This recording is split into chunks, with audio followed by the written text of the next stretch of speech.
Yo, Gorillas, welcome to the second episode of the Athlete Insider podcast by Gore Nation. My name is Phil, and today we have again a really special guest, one of my favorite athletes from a person, and also, really successful as an influencer, as a calisthenics teacher, I would say, like mentor, whatever you want to call it. You will say what you do, how you call it.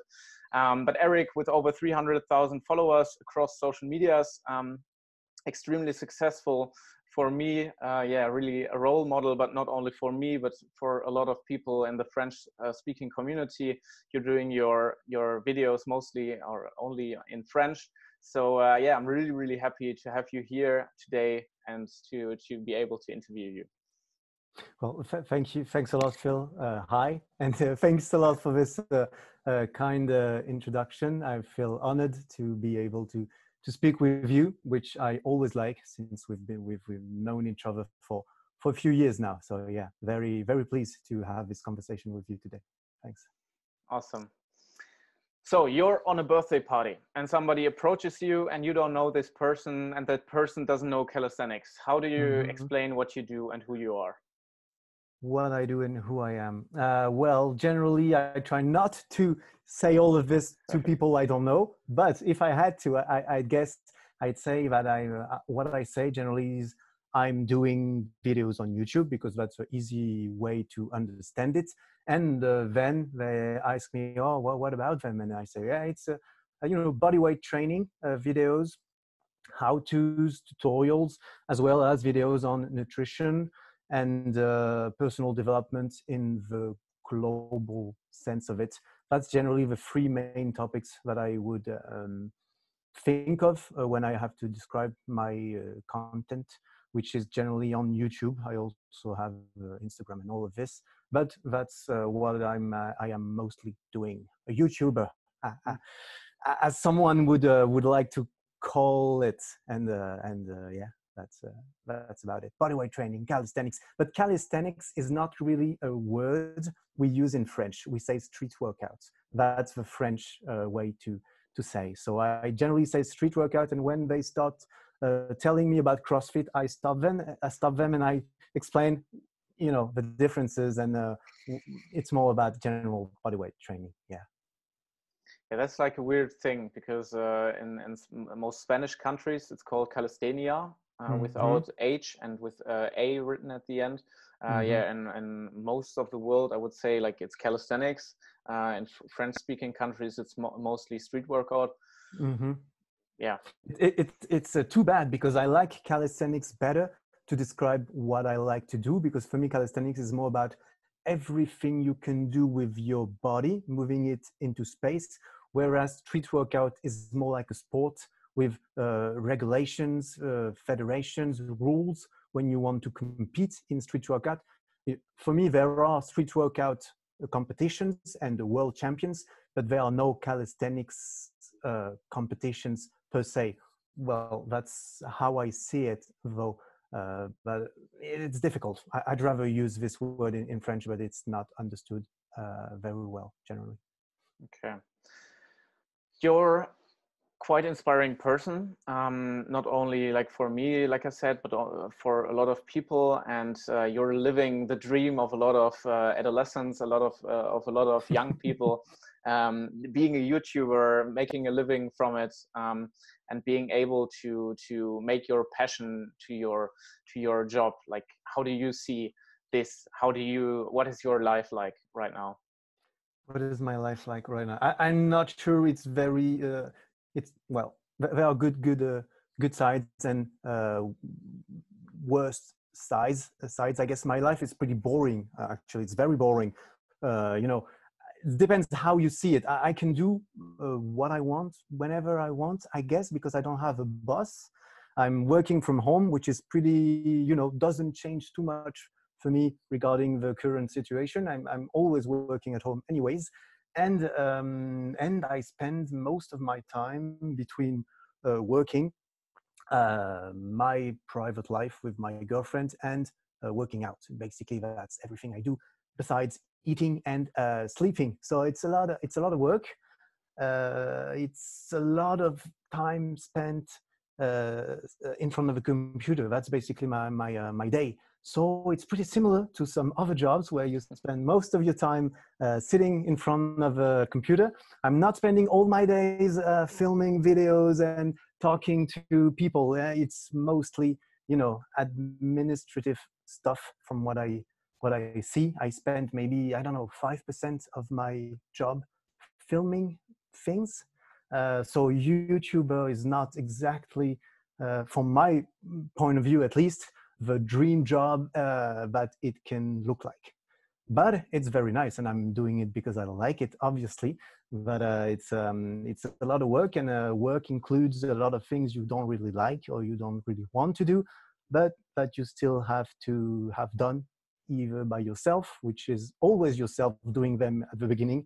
Maybe then you can have someone else help you with that. But yeah, that's what I do, I guess. Okay, but let's pretend there's somebody, a young person coming towards you on an event during training or something, and asking you, Eric, how can I become also like an influencer? How can I go this journey that you went? And yeah. Mm-hmm. Well, if you want to be an influencer, I guess, I hope, well, being an influencer for the sake of it is not something I know, because I kind of started with sharing things I liked with my friends, and then it grew to something like, all right, I like sharing things to my friends, but I actually like sharing things to people. So that's how it kind of blew. I didn't start from the idea of becoming an influencer or becoming a celebrity or being famous or something like that. The better way, I think, if you want to be an influencer still, I think the better way is to actually create around and share things around what you as a person really like, not things that you think people will like, or that you think would be, you know, funny or would get views, you know, to say it as it is. If you really like something, and especially if you really like something that you believe nobody else really likes or nobody else is interested into, that's actually the best place to start. Because if you start videos about, you know, humor or comedy, everybody likes comedy, but comedy, everybody does comedy. So it's very, very hard to find someone which is gonna like what you do. But if you start with something that you really like, it's gonna show in what you do, and then it's gonna be contagious, and people who think and believe the way you do or are interested in the same things as you are, then they will connect with you in a better way.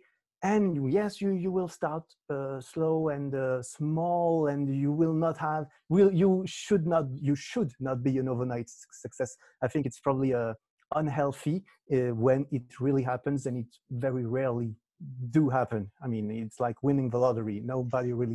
Somebody wins, but nobody ever wins, you know.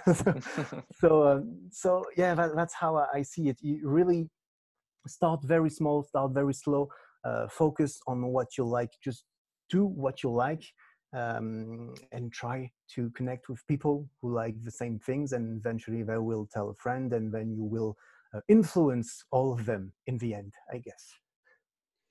Okay, that's like a really interesting point, because when somebody asks me who is Eric Flagg, I often respond with he's like of course a really good looking guy, like a really strong athlete, everything that you would wish for. But like something that's really special about you, in my opinion, is that you have a really deep relation to your followers, and they are not followers, but you really mastered the principle of making them to fans, or as you said, like they feel like friends of you, I guess, because that's how you started, and that's something that you feel. I feel. Mm-hmm. That's actually a good point. I didn't think of it this way. It's actually telling you that I actually really started sharing content only with my close friends. I was doing it on Snapchat, and I remember that was the first thing, because very easy. You put out your phone, you take 12 seconds videos, and you share them, and you can make them better. I was trying to make my stories entertaining, and I was I liked when friends told me, oh yeah, I liked your story, it was nice, things like that. But yeah, I guess people see me more as a friend than uh, well, I don't know. Yeah, well, I don't know. I don't know what to say about that, actually. Yes, it's very important for me. My relationship with people, I like to consider it and to maintain it as horizontal as I believe it was always. I mean, you're not superior to anyone just because you're doing videos or anything like that, and people know that, and you should definitely treat everyone just like everyone is, which is just someone like you who likes watching videos, and then that's how I see it, I guess. Okay. And you But described, yeah.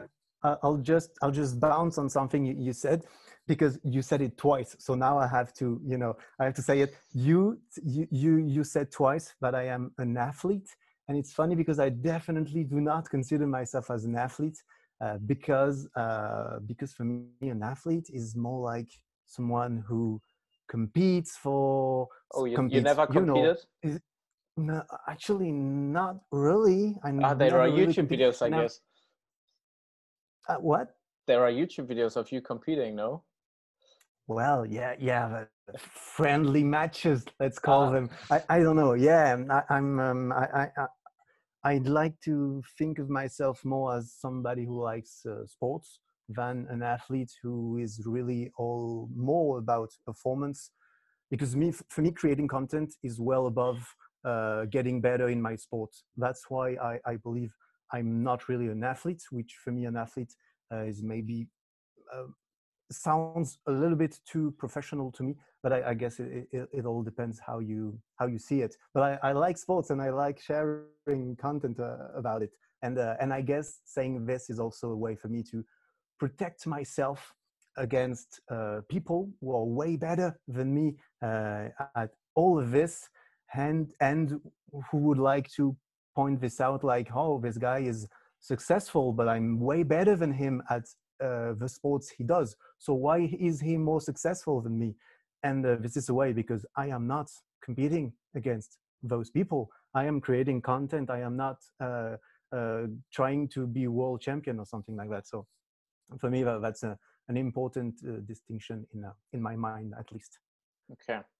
But I still I still have some questions how you achieved the one-arm Of course, handstand, of the course, of planche, course. the festival. That's stuff that, yeah, that seems for me that you're an athlete. But yeah, we will come towards this topic afterwards. Yeah, yeah. I still love training, and I respect a lot all of those people who do all those moves, which I'm trying to get better at as well, because it's I really like street workout. So yeah. Okay.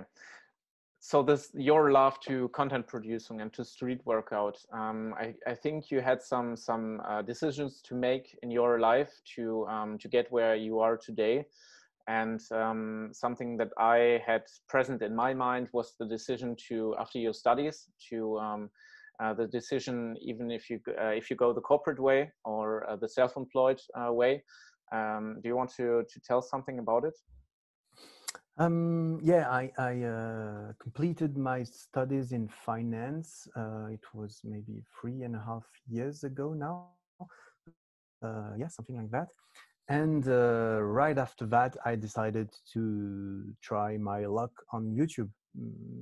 When I was supposed to go apply in banks and big companies, or things like that, uh, I guess I was lucky to get into all of this content creation things at the end of my studies, because if I got into it at the middle or something, I might have stopped, or I might have not have gotten my diplomas, which are pretty nice as a parachute, which were, at least in case it didn't work, YouTube and all of this, and also helped me convince my parents to help me by giving me food and a bed to do my things. uh, while trying to make it work. And if it didn't work, I actually had a backup plan, which was getting a normal job, which I didn't have to do because because it eventually worked. And I did it because it sounded to me like that was what I wanted to do, and that was the right time to try. In between things, in between studying and getting a career, having a 2-year job, I was like, all right,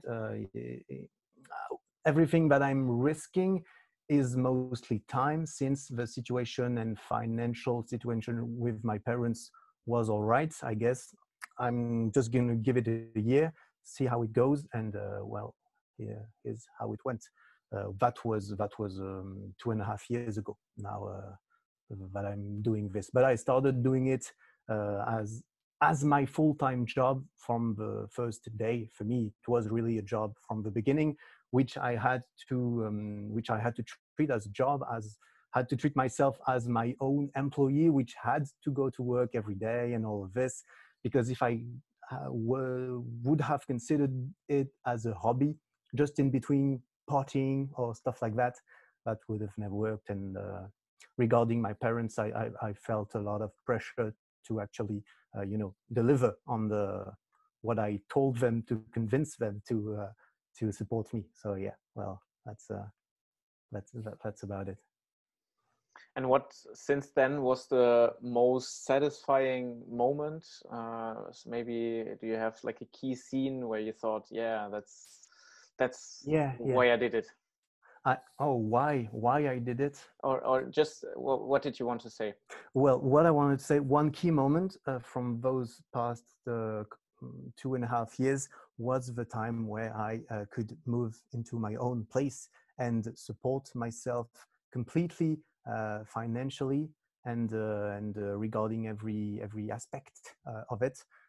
It took me a while. It took me about 1.5 to 2 years in between the beginning and after 1.5 years, I was able to support myself financially. Then I started to look for a place, and eventually 6 months ago now, I moved into my own apartment, which for me was the symbol of, all right, now I am legitimate, saying that I am a YouTuber, because I never wanted to say it, because I never wanted to be the guy who say, yes, I'm a YouTuber, but I still live in my parents' place, so you're not credible. Well, I didn't feel credible when I was saying it, so it kind of stuck afterwards. But now I feel like, all right, now I'm creating content, and then people are like, what, are you living off of it? And I say, yeah, yes, I am now. And I'm pretty proud to back it up with, living in my own place and paying my own bills and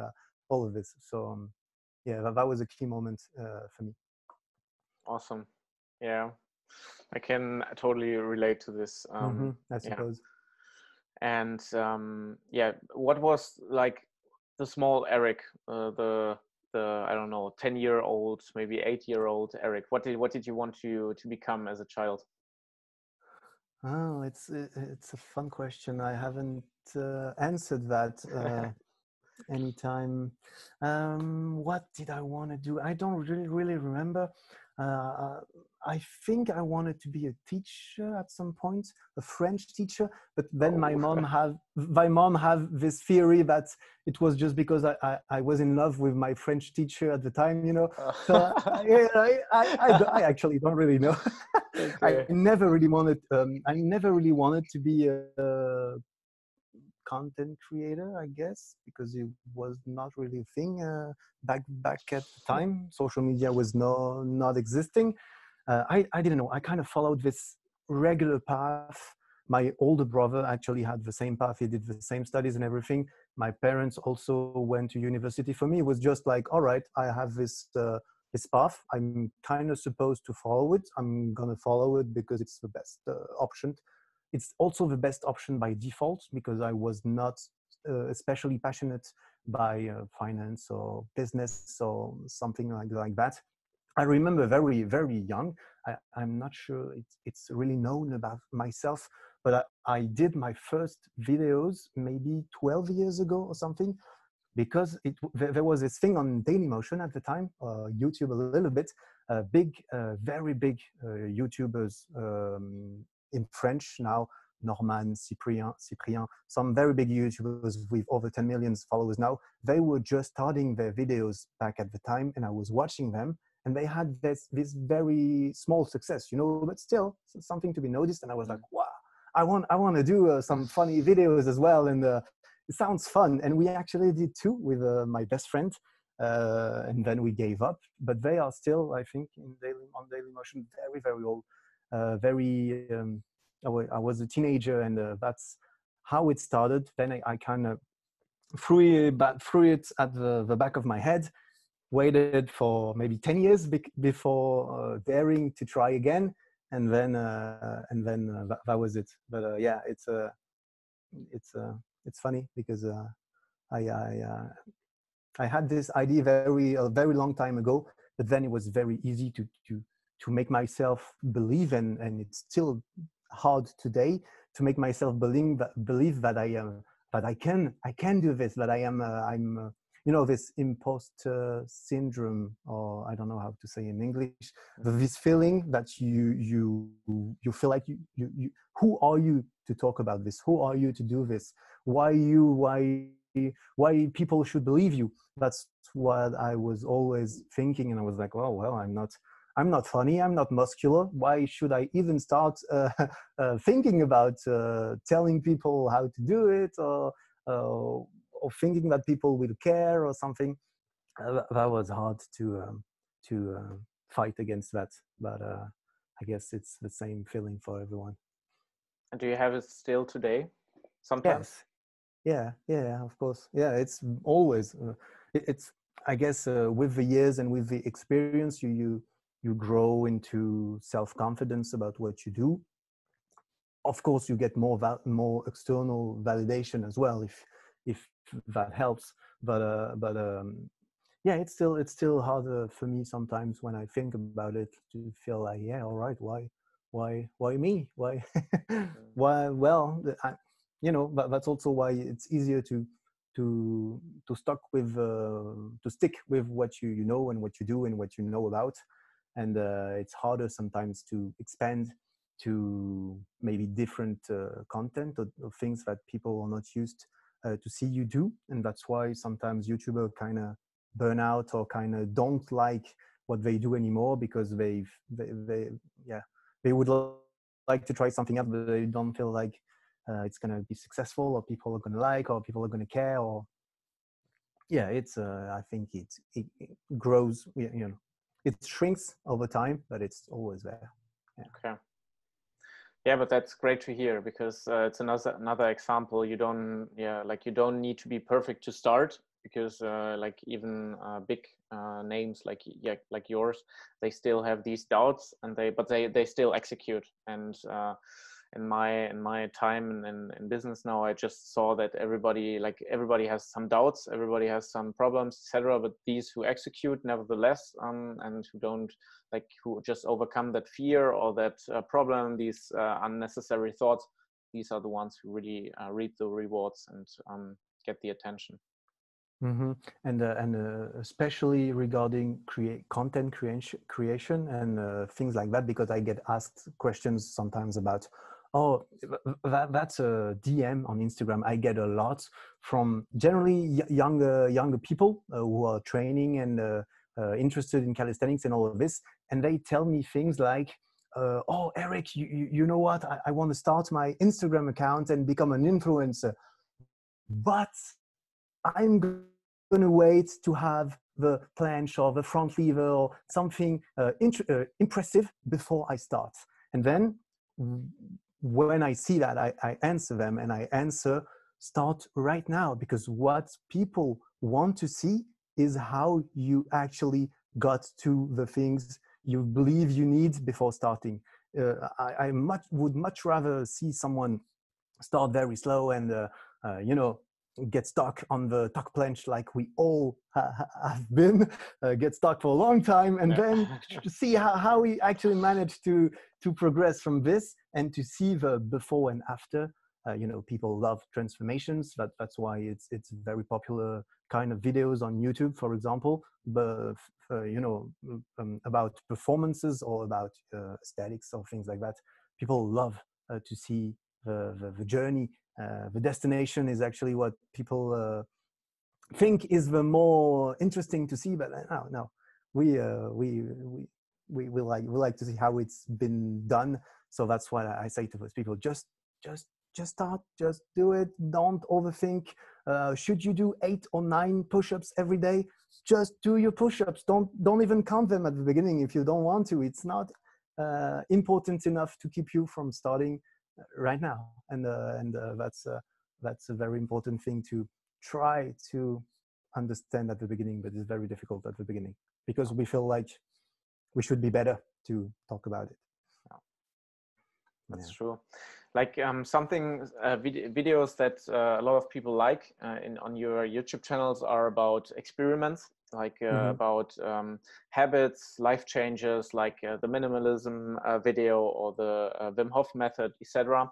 And that's also combining with your input to personal development, not only calisthenics or street workout, but also like personal development.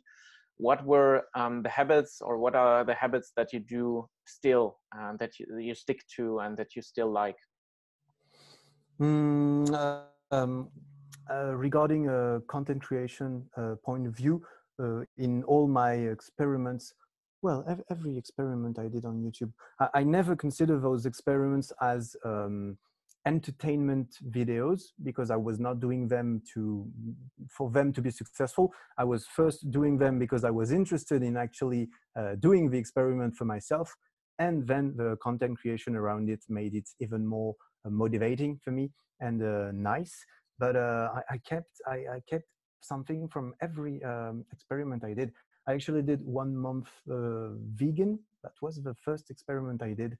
And I went out of it staying vegetarian because I felt like that was better for me. And I'm still not eating meat today. And I'm never really talking about it because I feel like it's a very personal opinion. I don't feel like I have to talk about it. It's funny that I even have to say that, but yeah. The Wim Hof method, I'm still taking cold showers every day because I really do believe it's nice to me. It's nice in my head. It keeps me. It trains my discomfort muscle.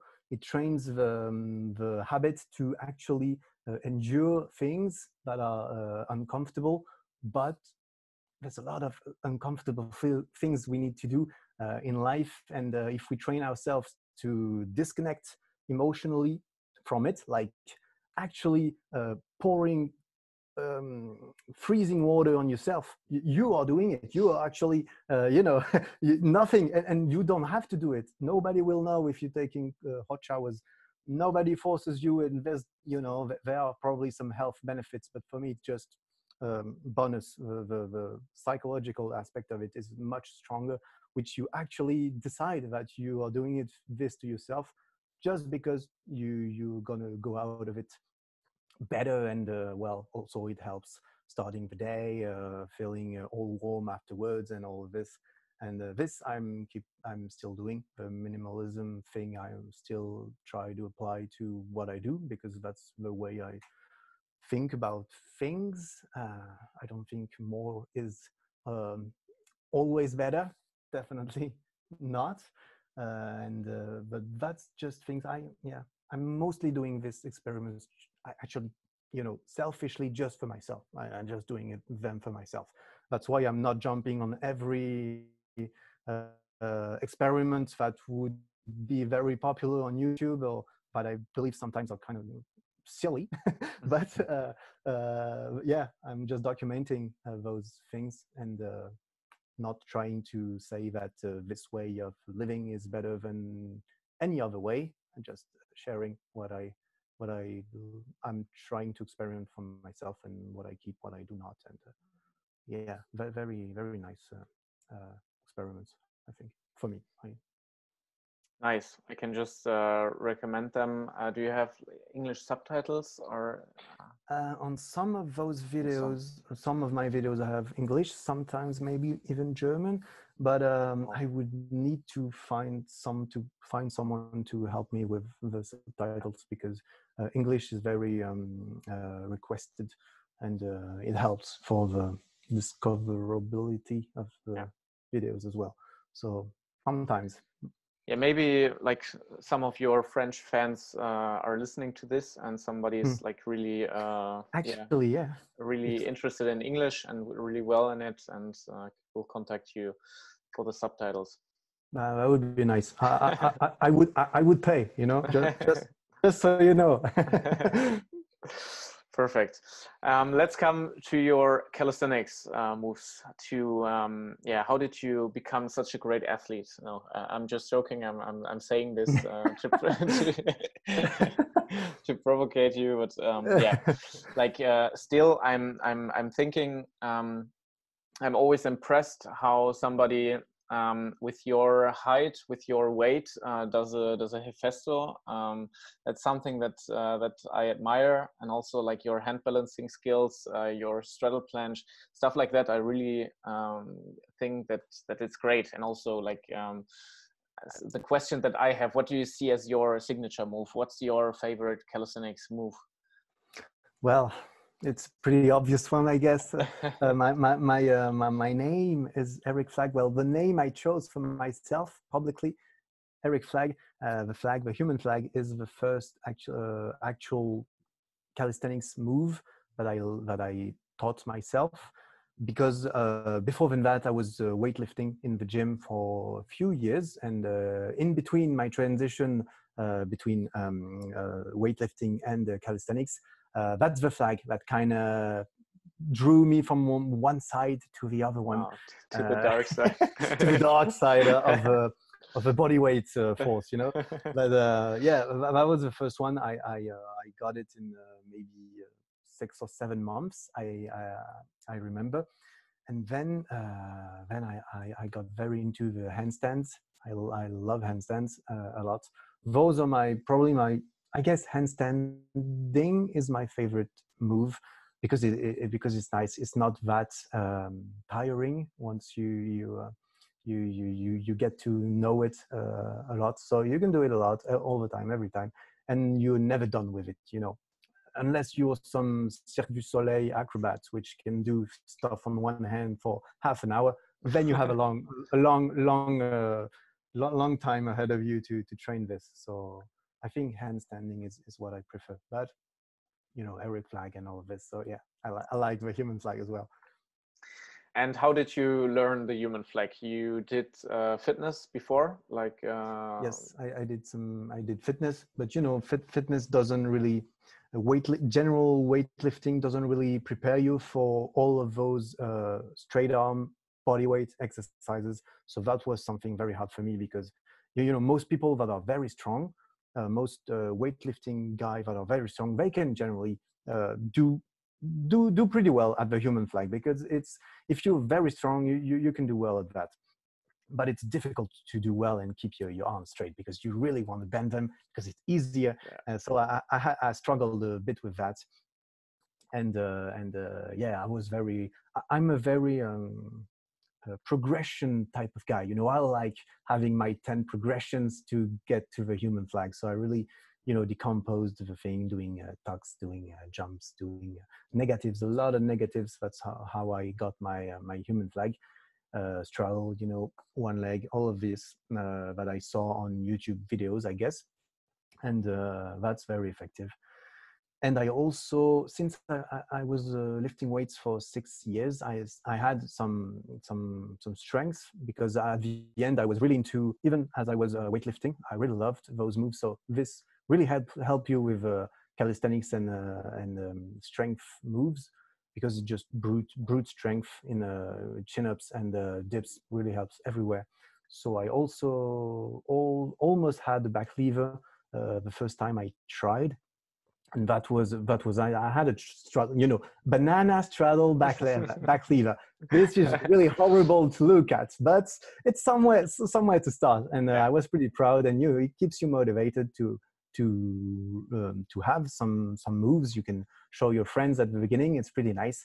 And the front lever, that was a horrible journey for me, as well as the straddle planche, which was very hard. I'm really not the front lever type of guy. I actually have my best front lever today, because I restarted to train it lately, but it's always been so hard for me. If I stop doing it for 2.5 weeks, I lose everything, and this is pretty frustrating. So yeah. And well, yeah, the planche took me 1.5 years or something like that to have the straddle planche, and I am right now working on my full planche as well. Because I'd like to have a full planche before I die. I always said that. Firstly, I said that to myself. Then I said it in a couple of videos, so I feel like I have to get it as well, Okay. And I like the fact that to go back to what I said earlier about being an athlete and all that. I want to have the full planche. Firstly, because I will be able to do a video about it and show my progression and the road to full planche kind of thing. And secondly, as an athlete, to be able to call myself an athlete who can do a full planche. And all of those, because it's very impressive. I mean, yeah, of course. I'm living on Instagram where everybody I follow can do full planches and things. So I kind of forget sometimes how difficult it actually is to hold those things, because everything I consume, most of what I consume, motivating content, is about people doing those incredible things, doing all of those planche push-ups in a row, doing incredible freestyle things, which I definitely suck at because I never did freestyle. And yeah, don't forget that even if you can, doing a muscle up will impress almost the entire planet. So sometimes we actually forget about this, and we feel like it's too bad. I can only do the human flag. It's very bad. I am not an athlete. I just suck. Yeah, that's these are the two sides of the coin, I guess, of social media and what we do with calisthenics. Because on the one hand, I see that people have really, really high standards. For them, it doesn't seem impossible to do a planche like it does for a lot of normal people who never saw like somebody doing it, or just gymnasts or something.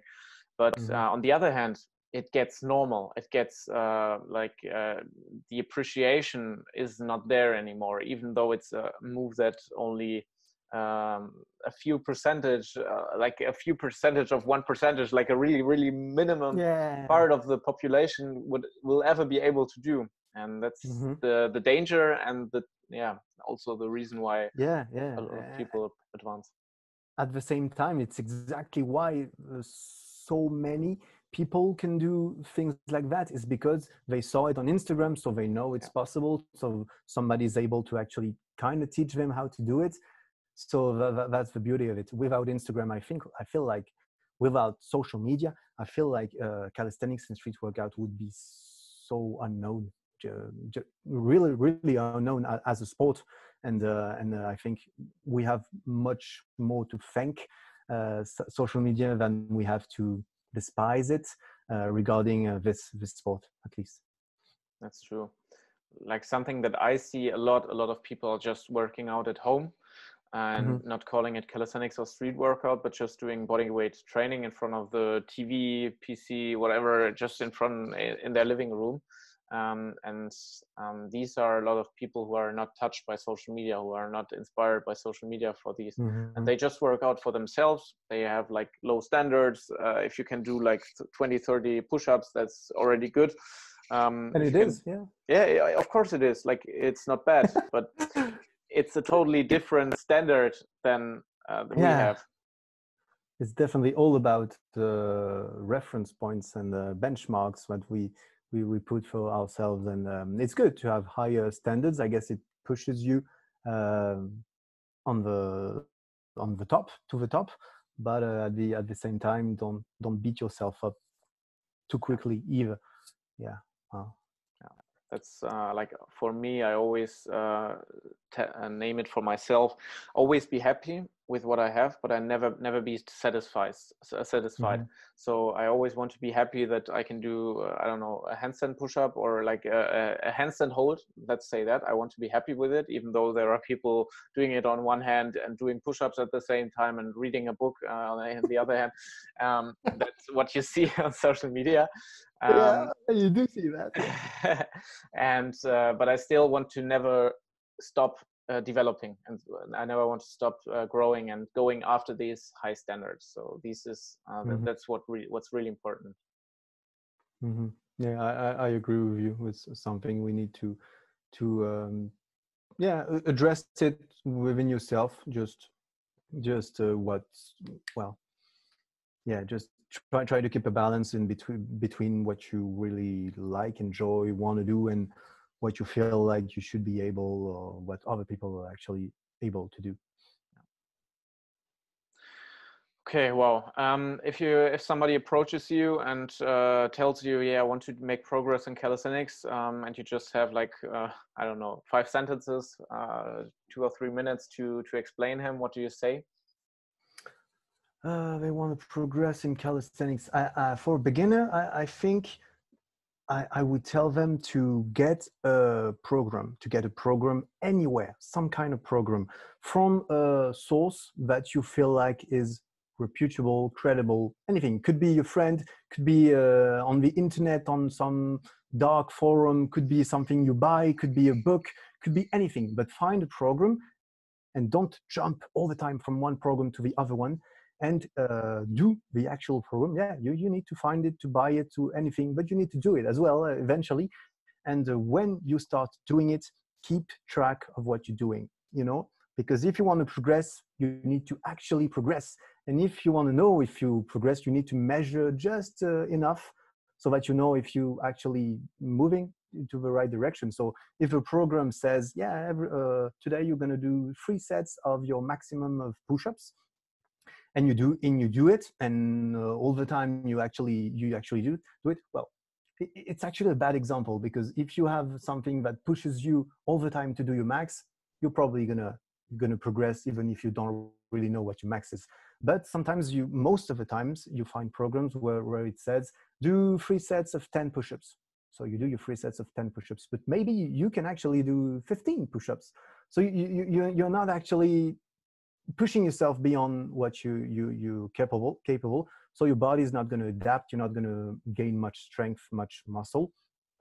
But if you progress, and if you actually write down what you're doing, and you see if every time you write something it's the same than the time before, then you're not going to get better. You're just going to stay exactly the same. You're going to be the best at the program you're doing. Your body is going to be very efficient doing this program, but it is never going to be able to do more than that.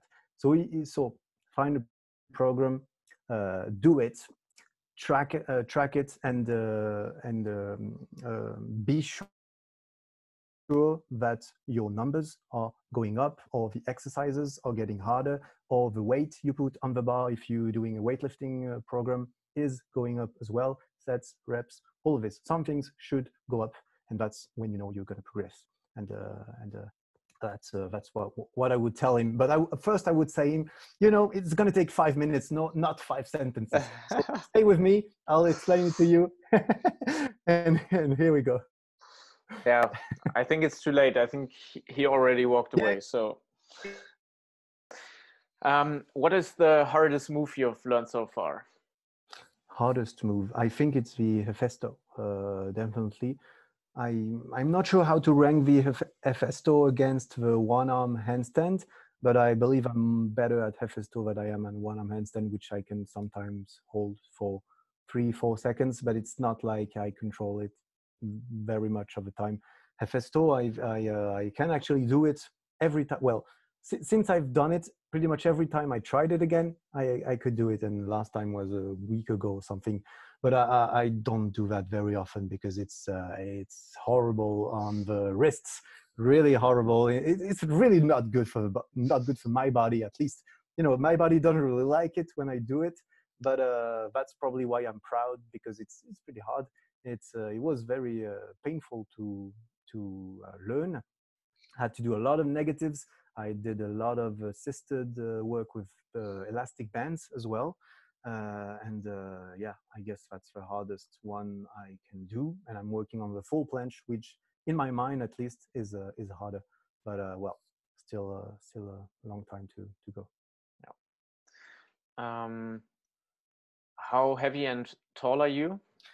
I'm 184 centimeters, and generally I'm around 84, 85 kilograms. Sometimes a little bit lighter when I try to get a little bit lighter, which always helps. Yeah, obviously. But yeah, that's it. I was like, a few seconds I was really shocked, because you started with, I'm like one, and then I thought like, what the fuck now? Maybe he gained so much weight now. 100. Over 100. No, but like, yeah, for your height and weight, like the Hephaestus, I guess it's a different thing than for somebody else. It's not an excuse, because you showed that that it's possible, but still the pressure on your wrists and also on your biceps, etc., is like a different thing. Horrible for the biceps as well. Yeah, it's very painful. It's painful, but yeah, it's not an excuse. You can find on Instagram, you can find a lot of very tall and heavy dudes doing even full planches and multis. I guess we need to know. But if you're looking at gymnasts, well, no, gymnasts are always pretty short. Actually, it's kind of a requirement to be at an elite level, I guess. But everybody can learn all those cool moves they want to do. People want to do the human flag, want to do the muscle up, want to maybe the front lever. All of those, I think, are pretty accessible to pretty much anyone, which is not too overweight, of course. Yeah. What is your nutrition like? That's something I'm interested in, because you also give some input for nutrition. You also have your own plan, I guess. And yeah, I'm interested in, how do you eat? Well, this goes back to a long time ago when I was interested in weightlifting, and it's pretty, the stereotype of bodybuilders with Tupperwares and very, careful about their nutrition. This is what I was when I was younger, when it was the most unnecessary. I guess that's when I was the most, mad about all of this, because I was doing all of these things at the beginning. So along the way, because when I was younger, I was only interested in aesthetics and women and girls. I guess that's probably why you do it, and the look of yourself in the mirror, of course, because everybody likes to look at themselves in the mirror. I know I do. So that's what I was doing. And everybody tells you nutrition is very important, and it is. So I read a lot of books. I tried a lot of things. I counted my calories for a long time, maybe 2 years or something total, with my macronutrients and all of this. And I think it's a very efficient way to do it, but it's also risky, because maybe then you can get obsessed and have a very weird relation with food, and it's difficult. But it's good to know the basics of energy balance. Eating more calories that you actually burn will make you gain weight. It can be muscle, it can be fat. It all depends what you eat and what you do besides eating in your life. But that's important to know. And nowadays I don't really care. I don't care about how I look, other than the fact that I'm attached to the image of my body, which is not, I still have a little bit of muscle. I'm not too fat, and I also need for my content.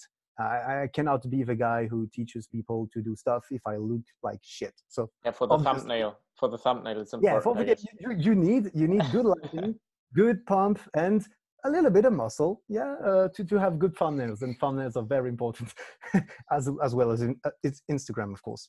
But other than that, I don't really care. I like my body. My girlfriend likes my body, I think, and that's all that matters. so I just eat whatever I like. But I have ingrained so many healthy habits over the time. I only eat, non-processed things. I'm very careful about what I eat as a macronutrient profile. I eat protein-rich rich things, of course, and with all of this calorie counting, when I see a plate, when I cook something for myself, I can know what it comes down to in numbers, and I know my body, so I know what I need and all of this. And it's a long way, and it's very overwhelming at the beginning, but it's definitely doable. It's very nice. Just reading the labels behind what you buy, you would be very surprised to see sometimes what's inside, what's not inside, and you don't need to study books for 2 years to actually do better choices, which can start right when you're doing your grocery shoppings and things like that. Everybody knows what to do. Eat more vegetables, eat less processed food. We don't want to do that because processed foods and all of this tastes so good. And, but we kind of all know what we should be doing. But if you want to get very precise and you have very precise goals, then you should get more knowledgeable about all of this, I think. Okay, nice. That's interesting. Like, it's such a small thing to do, but it will have a big effect. That's true. Mm-hmm. Like on the one hand, knowing what all these like words mean on a I don't know if you buy sausage or something, really Mm-hmm. the processed stuff, what's in there, to understand what these words mean, and then also looking at the nutrition, at the food, and checking what's in there. That's true. Mm-hmm. It helps. It's something. What I like about this, and what I like about maybe optimizing your grocery shopping, is it's something you can do once and for all. Because once you have good shopping and grocery shopping habits, you're just gonna keep them. You're gonna go into automatic mode, and you just need to change this one time, this thing that you're doing every week, and then you can get compounded interests on this for the rest of your life. And it's probably the same way to think about exercising regularly. Once you get the habit to do it, it's actually more painful to you not to exercise than it is to actually exercise. So yeah, it's all about habit building and all of this, which is a very interesting topics, and there are a lot of good books about it, which I'm sure people will be able to find, because habits it's a foundation of a lot of good and bad things. So yeah, that's true. Nice. Thanks for the insight there. I have some quick questions. Yeah. We're coming to an end of the interview, and you are allowed to respond quickly. I have short questions. Pizza or burger? Pizza. Dog or cat? Like, are you a dog person or a cat person? I guess I'm more of a cat person. A cat person, okay. Yeah. Your favorite location for holidays? Favorite location for holidays? I like the beach, no matter where it is. Okay. You also live at the beach? Oh no, you lived at the beach. Now no, I'm we have some lakes here in Sweden. Lake. Yeah. I have a lake very close to here, so lake. Yeah, different type of beach. Yeah, okay. Like a lake also has a beach where, but yeah, I like the beach. Oh yeah. Okay. What would you work as if social media just disappeared? Probably some marketing consultant, I guess, something like that. I haven't really thought into it. For news, for a newspaper, etc. So if social media disappears, what do you want to consult as a marketing? Oh, well, if all of marketing I don't know, in some kind of corporation, I guess. I feel like I know how, I understand how to sell things as well, human psychology. So I guess I would dig into that and offer my services. I don't really like to think that I would get employed, but I'd like to consult. If that's even a thing, I don't know. Is there a calisthenics athlete because of whom you started? Because of whom I started. Maybe not a special name, but I remember watching Chris Heria's videos probably at the beginning on his YouTube channel. I really like what Daniel Slizans is doing on the content creation side of things, because he's a monster. Otherwise, he's a real athlete, if you ask me. So so that's about it. But I started before knowing about Lizans. But Chris here, I think yeah. Okay, and do you have a favorite calisthenics athlete right now? It's difficult. This question is difficult. I like calisthenic movement, which you probably know because they're German YouTubers. But I like them because they are YouTubers, you know, because I like their content, which is very methodical and very thought out, and that's probably those guys I'd like to talk to. And Dinas Lyzans as well, because he's creating content, and I love his style of editing as well. So probably those. Okay. Your favorite book? Favorite book. Be Obsessed or Be Average from Grant Cardone. Because now people are asking me very regularly what kind of book you like and all of this. I always tell this one because that's the one who actually made me like tick. All right, I can try to do this, and this is like creating content and all of this.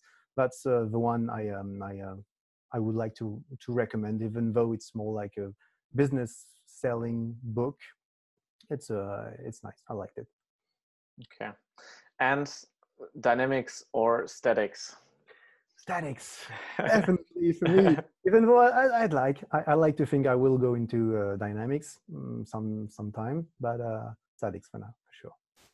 Okay, perfect. Then we're coming to an end. I really have to say thank you to you for the possibility for sharing a lot of stuff out of your life that that's sometimes difficult to get. I mean, you do YouTube, but it's difficult to get it into 15 seconds videos on Instagram or also on YouTube to talk about some stuff. So I'm really happy that you did it. And just before I want to let you end the episode, I want to ask you as a listener to write a comment how you liked this episode. If you have something that you liked a lot, if there's something that we can improve, that helps a lot. And also if you comment who you want to be interviewed next, or if you have like other questions for Eric, maybe for a part 2, we'll see. Drop this in the comments. That helps a lot. So thanks everybody for listening. Thanks for growing calisthenics together. And Eric, you have the last words. Well, thank you very much for the opportunity you gave me to actually speak with you, and that was very nice. Thank you very much. That was very nice conversation, and it's good to have those kind of formats when we can talk more freely than just creating content on Instagram, which is not the same. I like this kind of content more, actually. I like speaking about interesting things with interesting people such as you. So yeah, it's been nice. Thank you. Thank you.